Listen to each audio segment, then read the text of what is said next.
In today's video, I'm going to teach you how to add another account in Microsoft Teams.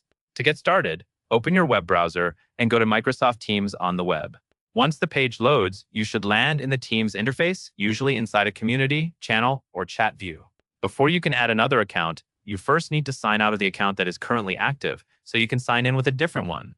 Look to the top area of the Teams page for your profile menu. This is typically shown as a small profile icon or a circle with your initials. Click that highlighted profile area to open the account menu. A small panel will appear with several options related to your account and settings. In that menu, select Sign Out.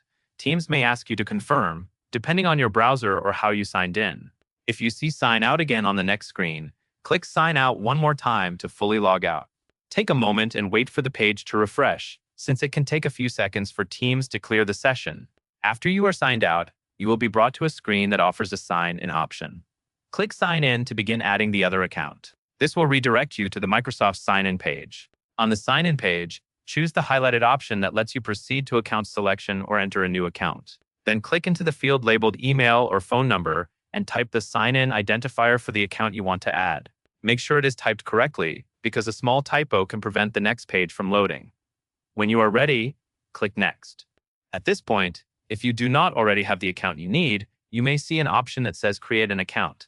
Click Create an Account only if you truly need to make a new Microsoft account and follow the prompts on that page.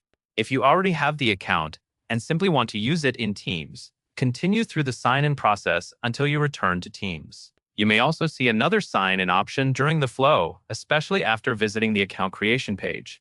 If so, click Sign In to proceed and continue with the account you want to use. Once the sign-in completes, Teams will load under the new account, and you will be ready to work from that profile. And that is all there is to it.